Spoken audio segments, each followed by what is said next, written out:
بسم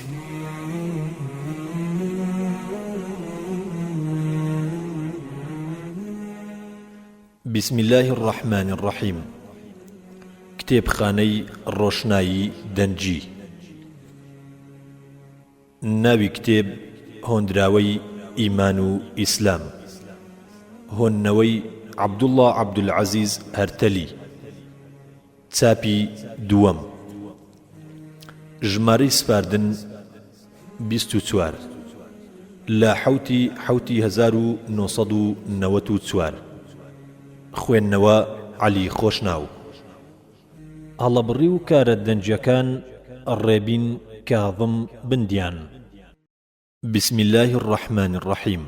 الحمد لله رب العالمين، والصلاة والسلام على سيدنا محمد وآله وصحبه أجمعين.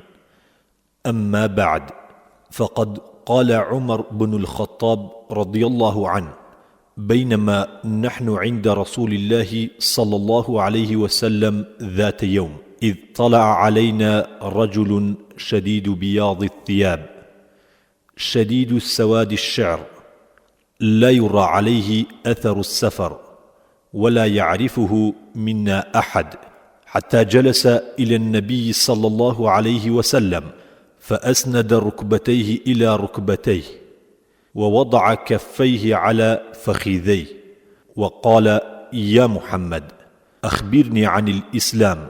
فقال رسول الله صلى الله عليه وسلم: الإسلام أن تشهد أن لا إله إلا الله وأن محمدا رسول الله، وتقيم الصلاة، وتؤتي الزكاة، وتصوم رمضان، وتحج البيت إن استطعت إليه سبيلا. قال: صدقت. قال: فعجبنا له يسأله ويصدقه. قال: فأخبرني عن الإيمان. قال: أن تؤمن بالله وملائكته وكتبه ورسله واليوم الآخر، وتؤمن بالقدر خيره وشره. قال: صدقت. قال: فأخبرني عن الإحسان. قال: أن تعبد الله كأنك تراه، فإن لم تكن تراه فإنه يراك. قال: فأخبرني عن الساعة. قال: ما المسؤول عنها بأعلم من السائل. قال: فأخبرني عن أمارتها. قال: أن تلد الأمة ربتها، وأن ترى الحفاة العراة العالة الرعاء الشاء يتطاولون في البنيان. قال: ثم انطلق فلبثت مليا، ثم قال لي: يا عمر، أتدري من السائل؟ قلت: الله ورسوله أعلم. قال: فإنه جبريل أتاكم يعلمكم دينكم. رواه البخاري ومسلم. أي مسلماني خوشويست، أوا بدريجيو بهالبست مبستي أم حديثا رون أكينوا. بيشتشي لا برا يك. بسم الله الرحمن الرحيم. بناوي خداي جورو مهربان، دانري زمين راگری آسمان، هزاران صلاة هزاران سلام لسر محمد پیشوای اسلام، هم لسر آلو صحابي نازدار، هتا حز اكا خداي كردگار. اميدم وايا لبو كرد زمان نختك لآين بنوسم بويان، چونكا پێویستە لەسەر مسلمان بۆ خۆی بزانێ ئیسلام و ئیمان. ئیسلام و ڕوکنەکانی ئیسلام. لاپەڕا یەک. خودامان ئەڵڵا ئیسلام دینمانە، هەروە محەممەد صلى الله عليه وسلم پێغەمبەرمانە. ئیسلام پێنج بەشە، پێی ئەڵێن ئەرکان. یەکەمیان وشەی شەهادە و ئیمان، دووەم پێنج نوێژە، سەیەم زەکاتدان، چوارەمین ڕۆژووی مانجی ڕەمەزان، پێنجەمین حەجە لەم پێنج ڕوکنانە، بڵێ ژن و پیا و گشتی یەکسانە. مانای وشەی شەهادە: ئەشهەدو ئەن لا ئیلاهە ئیلا الله وأشهد أن محمدا رسول الله أڵێم بە زوبان گومانم نییە جگە لە ئەڵڵا هیچ خودا نییە هەروە محەممەد نێردراوی خوایە ئەو پێغەمبەری هەموو دنیایە باسی نوێژ لاپەڕا 2 5 نوێژ پێویستە لەسەر موسڵمان بیکە شەو و ڕۆژ تەنها بۆ یەزدان هەرکەس نوێژ نەکا دوژمنی خوایە چونکە کۆڵەگەی دینی ڕمایە نیوەڕۆ و عەسر هەر یەک 4 ڕەکات نوێژی ڕۆژ ئاوا بیکە 3 ڕەکات هەروە 4 ڕەکات نوێژی عیشایە بەیانیان 2 فەرمانی ئەڵڵایە دەستنوێژت بشۆ بەرگت خاوێن بێ لەگەڵ جێگەی نوێژ ڕوت لە قیبلە بێ نیەتی نوێژ بێنە و جم و جۆڵ مەکە بێ پێکەنین بە و گفتوگۆ مەکە باسی زەکات لاپەڕا 3 زەکات ئەمەیە ئەی برای نازدار هەر کەس زەنجینە لە ساڵی یەکجار نەختێک ماڵی خۆی بەدڵێکی شیرن بیداتە هەژار هیچ نەبێ خەمگین وەکو گەنم و جۆ هەم زێڕ و پارە هەروە بزن و مەڕ ژمارەیان دیارە ئینجا سەرفیترەی مانجی ڕەمەزان لە جیاتی خۆتان ژن و منداڵتان نزیک 2 کیلۆ گەنمی پاکراوە یا نرخی ئەوە بڕیار دراوە باسی ڕۆژووی ڕەمەزان لاپەڕا 3 ئەوجا پێویستە لەسەر موسڵمان کە بە ڕۆژوو بێ مانجی ڕەمەزان ڕۆژوو لە ئیسلام وا بڕیاردراوە لە کاتی بەیان هەتا ڕۆژ ئاوا خواردن حەرامە لەگەڵ خواردنەوە هەر جۆرێ هەبێ هەر وەڕشانەوە لە قسەی پڕوپوچ لەگەڵ جنێودان زوبانت بگرە هەم لە درۆ بوختان باسی حەج و عەمرە لاپەڕا 4 لە تەمەن یەکجار ئەی برای دڵسۆز بڕۆ بۆ مەککەی خاوێن و پیرۆز ماڵی خوای گەورە وا لە مەککەیە بۆ موسڵمانان هەر ئەو قیبلەیە لەوێ حەج بکە هەروە عومڕە تا لێت ببورێ خواوەندی گەورە لە دوای حەج بڕۆ لە بۆ مەدینە شاری پیرۆزی سەروەری دینە بکە زیارەتی پێغەمبەری خۆت تا لە لای خودا شەفاعەت کا بۆت باسی ڕوکنی ئیمان لاپەڕا 4 ئیمان پێکاتوە لەم 6 بەشانە باوەڕ بە خودا و مەلایکەتانە لەگەڵ کتێبی خوا و هەموو پێغەمبەر ڕۆژی دوایی هەم قەزا و قەدەر هەر کەس بەو 6 باوەڕی نەبێ یان بە یەکێکیان ئەو کافر ئەبێ باوەڕ بە خودا لاپەڕا 5 یەک خودا هەیە ناوی ئەڵڵایە خاوەنی هێزە هەر ئەو توانایە هیچ کاتێک نانوێ بۆرژانی نییە بێدایک و باوکە و مناڵی نییە هەر ئەو زیندووە و هەرگیز نامرێ بیسەر و بینەر هەرچی بکرێ هەرچی ڕووبدا هەرچی ڕوویدا بێ گشتی دەزانێ لێی تێکەڵ نابێ خاوەن گوفتارە بەس دەنجی نییە هەرچی بیەوێ بەرپێچی نییە دروستی کردوین تابی پەرستین ئەبێ بیناسین لێشی بترسین باسی باوەڕ بە فریشتەی ئەڵڵا مەلائیکە لاپەڕا 5 باوەڕت هەبێ برای موسڵمان بە فریشتەی خودا لە ئەرز و ئاسمان بێخە و خواردن نەنێرن نەمێ لە خواپەرستی هیچ کات ناحەسێن یەکیان جوبرائیل بۆ وەحی هێنان هەروە میکائیل بۆ ڕزق و باران بۆ دنیا تێکدان بڵێ ئیسرافیل بەوەی ڕوحکێشە ئەڵێن عیزرائیل منکەر و نەکیر لە ناوگۆڕی تار دوو لە ڕاستە و چەپ ئەنووسن کردار جگەل لەوانەش فریشتە زۆرن هەرخوا ئەزانێ ئەوان چەند زۆرن باوەڕ بە کتێبی خودا لاپەڕا 6 ئەو کتوبانەی فەرموودەی خودان ڕاستن کە هاتوون بۆ پێغەمبەران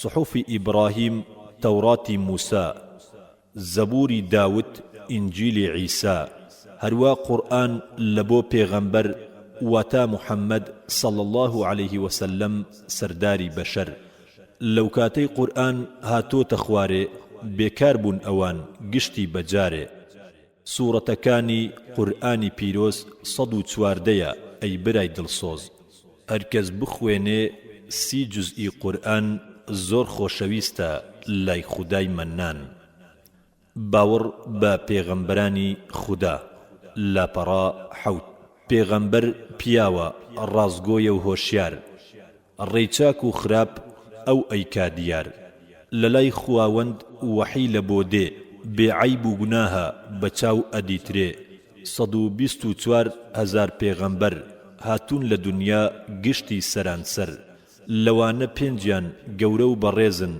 ئەو ئولو العەزمن گەلێ ئازیزن نوح و ئیبراهیم حەزرەتی موسا عیسای مەریەمە و ئەحمەد مستەفا باسی پێغەمبەری ئیسلام صلى الله عليه وسلم لاپەڕا حەوت گەورەی هەمویان ڕەسوول اللهە واتە محەممەد صلى الله عليه وسلم چرای دنیایە هیچ پێغەمبەرێک لە دوای وی نییە کێ موسڵمان بێ ئومەتی ویە باوکی پێغەمبەر عەبدوڵڵای ناوە دایکی ئامینە هەروە زاندراوە عەبدولموطەلیب باپیری ویە نەتەوە عەرەب ئەو قوڕەیشیە باسی لەدایکبوونی پێغەمبەر صلى الله عليه وسلم لاپەڕا هەشت لە 12 مانجی ڕەبیع الئەوەل ڕۆژی دووشەممەی پڕخۆشی و مەشخەڵ لە مەککەی پیرۆز ئەو لەدایک بوو بە هاتنی وی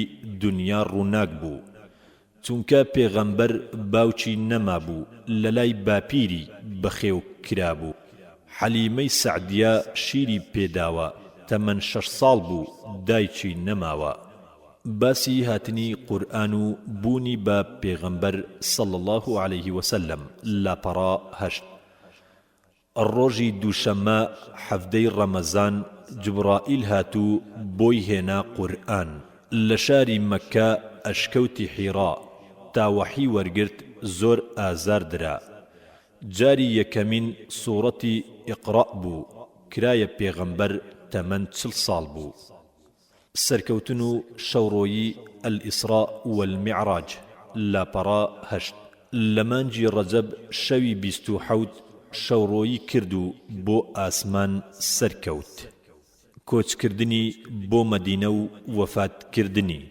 لاپەڕا 9 ماوەی 13 ساڵ کە بووە پێغەمبەر هەر لە مەککە بوو پڕ لە دەردەسەر اینجا کۆچی کرد لە بۆ مەدینە لەوێ وەداینە بناغەی ئەم دینە لەوێش تا 10 ساڵ هەر جیهادی کرد لە دوای سەرکەوتن جاوەفاتی کرد گۆڕی پیرۆزی لە مەدینەیە لە ناو مزگەوتە دوو هاوڕێی هەیە 23 ساڵان ئەو پێغەمبەر بوو تێکڕا تەمەنی 63 ساڵ بوو باسی منداڵەکانی پێغەمبەر صلى الله عليه وسلم لاپەڕا 9 سێ کوڕی هەبوو ڕەسوولی کەریم عەبدوڵڵا و قاسم لەگەڵ ئیبراهیم 4 کیژی هەبوو بڵێ یەکەمیان ناوی زەینەبە هیچ نییە گومان فاتیمە و ڕوقیا جگە لەوانە کەلثوم زۆر باش بزانە 4 جێنشینەکانی پێغەمبەر صلى الله عليه وسلم لاپەڕا 9 کە وەفاتی کرد ڕەسوولی نازدار کرانە جێنشین 4 پیاوی ڕێزدار ئەبوو بەکر و عومەر عوسمان و عەلی پێیان ئەگوترێ خەلیفەی نەبی یەک لە دوای وی دێ فەرمانڕەوا بوو ئیسلام سەربەرز و لە زێدەدا بوو باسی دۆست و دوژمنی موسڵمانان لاپەڕا 10 سێ دۆست هەیە لە گشت شوێن و کات خوا و پێغەمبەر و موسڵمانی ڕاست دوژمنت 4 ئەی برای ڕێزدار شەیطان و نەفس و کافر و ستەمکار باوەڕ بە ڕۆژی دوایی ئەلیەوم الئاخر لاپەڕا 10 کاتێک کە مردی ئەی مرۆڤی هەژار دوو فریشتە دێن ئەکەونە پرسیار کێیە خودای تۆ هەروە پێغەمبەر ئاینت چییە وەڵام دە یەکسەر قەبر بۆ پیاوچاک باخی بەهەشتە لە بۆ پیاو خراپ پڕ ئاگر و سەختە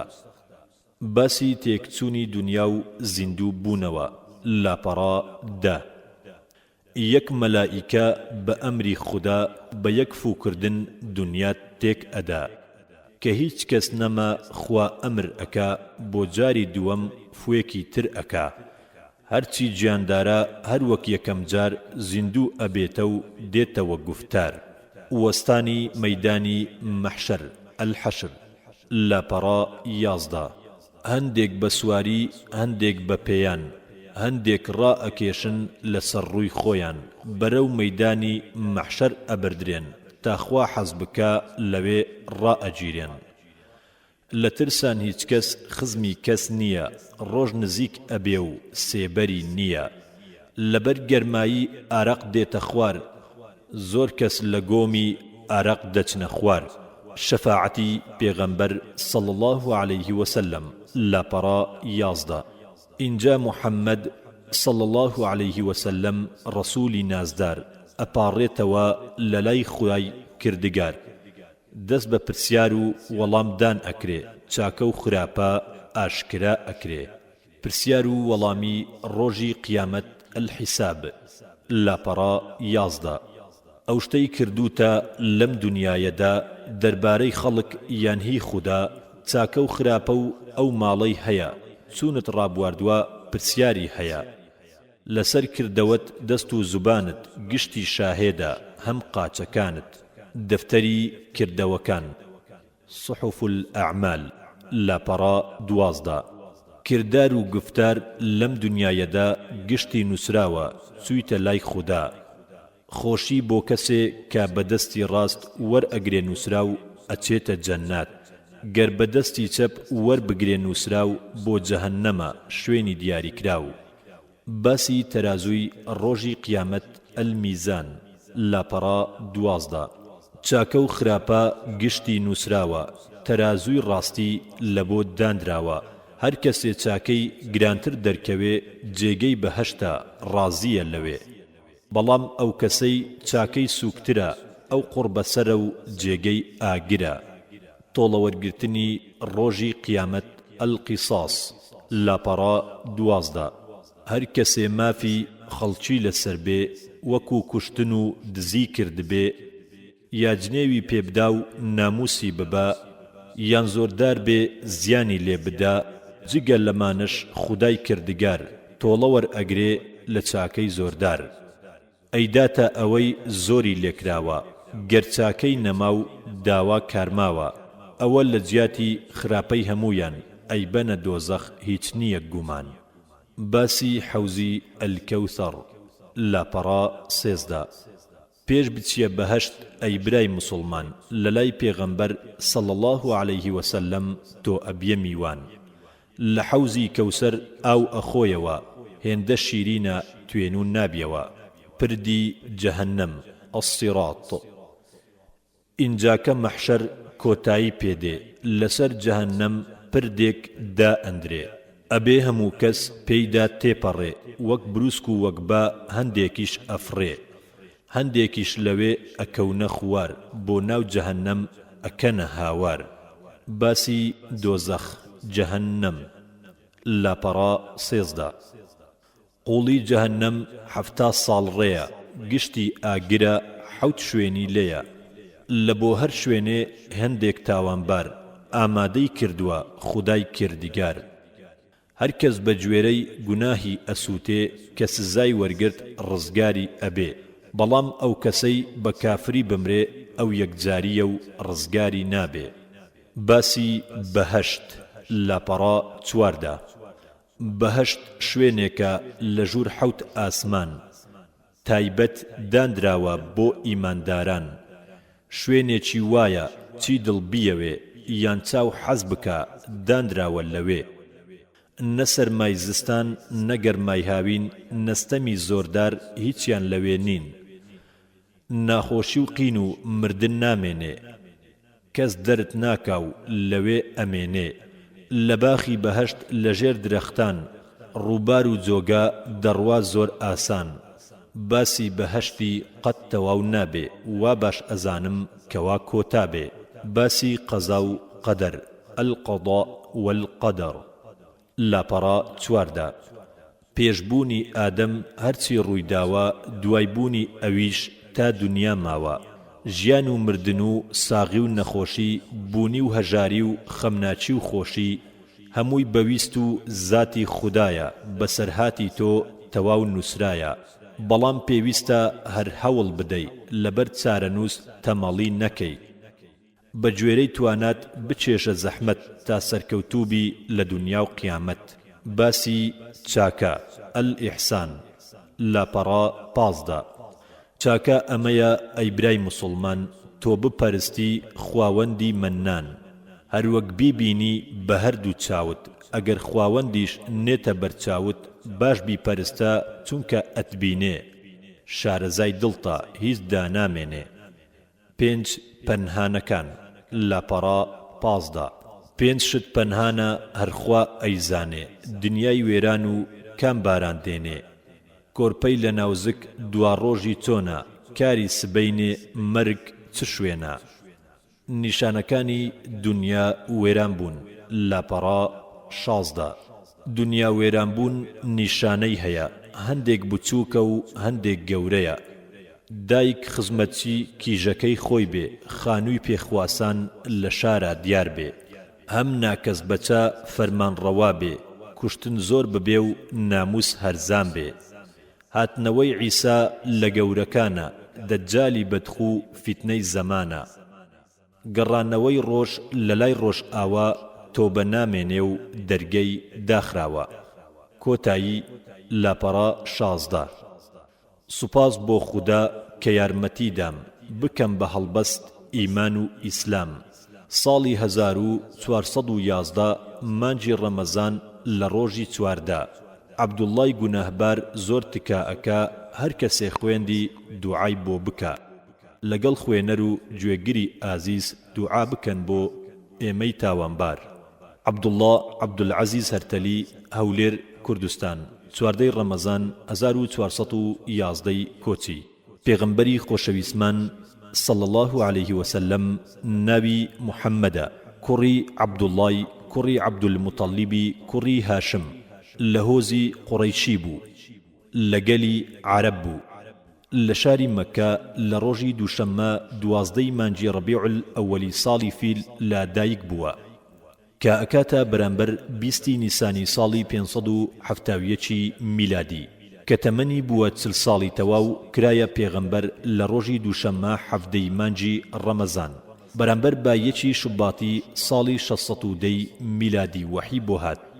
هەروەک باسمان کرد کەواتە ئەو ڕۆژەی قورئانی بۆ هاتۆتە خوارەوە هەر لەو ڕۆژەشدا کراوەتە پێغەمبەر صلى الله عليه وسلم ماوەی 13 ساڵ لە مەکە پێغەمبەرایەتی کرد اینجا کۆچی کرد بۆ مەدینە لە شەوی هەینی 2 مانجی ڕەبیع ئەوەل ساڵی 1 کۆچی لە مەکە دەرچووە بۆ 12 مانگ گەیشتە قوبە کە لە نزیک مەدینەیە لەم سەفەرەدا ئیمامی ئەبوبەکری سیدیق هاوڕێی بوو ئەم ڕووداوە بە یەکەمین ساڵی کۆچی دانراوە لە مێژووی ئیسلامدا و ئەکاتە بەرامبەر 20 تا 30 ئەیلولی ساڵی 622 میلادی 10 ساڵی تریش لە مەدینە پێغەمبەرایەتی کرد اینجا لە ڕۆژی دووشەممە 12 ڕەبیع ئەوەل ساڵی 11 کۆچی لە مەدینە وەفاتی کرد کە ئەکاتە بەرامبەر 8 حوزەیرانی ساڵی 633 میلادی جاهر لە ماڵی خۆی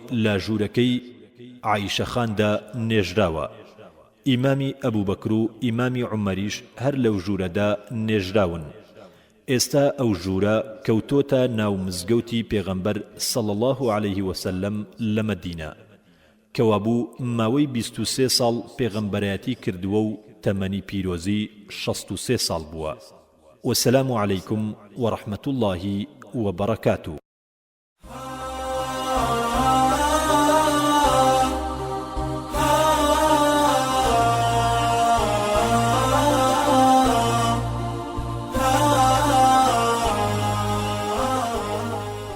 بسم الله الرحمن الرحيم. کتێبخانەی دەنجی ڕۆشنایی بەرنامەی کاری تۆمارکردنی کتێب لە کتێبخانەی دەنجی ڕۆشنایی لە داهاتوودا. بە پشتیوانی پەروەردگار کتێبخانەی دەنجی ڕۆشنایی لە داهاتوودا دەست دەکات بە تۆمارکردنی کتێبەکانی لەم بوارانەدا. بواری فکری کە تێیدا ململانەی فکری و چەمکەکانی فکر و هەڵسەنگاندنی فکری و بنچینە و بنەماکانی فکر و بەرهەم و بەرووبوومەکانی فکری ڕاستەقینە دەوروژێنێت. بواری پزیشکی کە لە پزیشک و پزیشکایەتی لە ئیسلام و پرسیار و وەرامی پزیشکی و چارەسەری لاشە و خۆپاراستن و فریاگوزاری سەرەتایی و لە چەندان بابەتی تر پێک هاتوون. بواری مێژووی ئەمەش کۆمەڵێک بابەتی گرنگی وەک مێژووی ئیسلامی و ئەوڕۆپی و مێژووی سەراتاکان و کۆنەکان و مێژووی گۆڕانکاریەکان و ڕووداوە گرنگەکان و ڕاستکردنەوەی کۆمەڵێک هەڵە و گومانی مێژووی و شارستانی وڵاتان و چەندان بەرهەمی تر. بواری ژیاننامە ژیاننامەی کەڵا پیاوانی مێژوو ئەوانەی کە ڕێڕەوی مێژویان گۆڕی و ئەوانە وەرچەرخانی گرنگ لە ژیانیان ڕووی داوە و ئەوانشی کە بوونەتە هۆی زیندووکردنەوە و نوێکردنەوەی ئوممە و چەندان پاڵەوانی تری کۆن و نوێ. بواری زانستی کە ئەویش پێک دێ لە کۆمەڵێک بوار و تێژینەوەی ڕاست و دروست و باوەڕ پێکراو لە سەرجەم بوارە زانستیەکان وەک کیمیایی و فیزیایی و زیندەوەرزانی و چەندان بابەتی تر. بواری شارستانی کە باس لە شارستانی کۆن و نوێ دەکات و بەرهەم و بەرووبووم و داهێنانەکانی شارستانیەتی ئیسلامی و گرنگی و گواستنەوەیان دەکەین لە گشت بوارەکاندا. بواری دەرونی کە بەدواداچوون بۆ نەخۆشیە دەرونیەکان و پێناساندنی بەشەکانی دەروونزانی و هاوتا لەگەڵ قورئان و فەرموودە و بەیەکەوە گرێدانیان و دیاریکردنی چارەسەریشیان. بواری ڕۆمان و بەسەرهات و چیرۆ کە ئەمەش هەڵیان دەبژێرین کە لە ڕاستترین و باشترین ڕوودا و سەرچاوەیان گرتبێ دوور لە هەموو خەیاڵ و ئەفسانە و بابەتان ناڕاستیەکان. بواری زانیاری سەردەم لێکۆڵینەوە لە بابەتە سەردەمیەکان و باسی پێشکەوتن و تەکنەلۆژیا و ئامێرەکان و گۆڕانکاریە زانستیەکان و کۆمەڵێک بابەتی دانسقەی تر. بواری پەروەردەیی کە ئەمەش سەرجەم ئادابە کۆمەڵاتیەکان و پەروەردەکردنی کۆمەڵگە و پەروەردەکردنی منداڵان و پەروەردەکردنی گەنجان و پەروەردەکردنی ئافرەتان و ئامۆژگاری و بیرخستنەوە و ڕێنیشاندان و دەستگیری و ڕاستکردنەوە لە هەڵە و هاندان لەسەر چاکە و جوان مامەڵەکردن لەگەڵ دایک و باوک و دراوسێ و دەوروبەر و هەموو خەڵکی و چەندان بابەتی تر. بواری ئیمانی و بیر و باوەڕی وەکو بابەتەکانی یەکخواپەرستی و ئیعجازی زانستی و وەرامی گومانەکان و باسێکی کورتی هەموو ئاینە ئاسمانیەکان و پێناسەی سەرجەم تاقمەکان و بابەتەکانی شادکردنی ڕۆح و لە خزمەت قورئان و فەرموودە و نیشاندانی ڕێڕاست و دۆزینەوەی کۆمەڵێک حیکمەت. بواری هەمەجۆر کە ئەمەش لە کۆمەڵێک بابەتی دیبەیت و گفتوگۆ و فەلسەفە و کۆمەڵناسی و جوگرافی و ئافرەتان و ئابووری و پلە و پایەیان و ڕاستی زانستی و ڕاستکردنەوەی کۆمەڵێک هەڵە و بابەتی جیهانی ئاژەڵ و ڕووەک و ناودەریا و زەریاکان و چەندان بابەت و بواری تر لە خۆ دەگرێ. بواری ئافرەتان ئەم بوارەش تایبەتە بە ئافرەتان کاروباریان و ئەرکەکانیان لە ئیسلامدا و ئەرک و مافەکانیان لە کۆمەڵگەدا جێپەنجیان لە مێژوودا و گرنگی و ڕۆڵیان لە هەڵگرتنی پەیامی ئیسلامدا و پاراستنی مافەکانیان و دیاریکردنی ئەرکەکانیان و لادانی گومانەکان لە سەریاندا و گەڕانەوەی ڕێز و شکۆ بۆیان. تێبینی ئەم بابەت و بوارانە سەرجەمیان لە سەرچاوە ڕاستیەکان و بەو پەڕی بەرپرسیارەتیەوە لە چوارچێوێکی ڕاستی و لە باگراوەندێکی ئیسلامیدا هەڵدەبژێرین ئینشاء الله.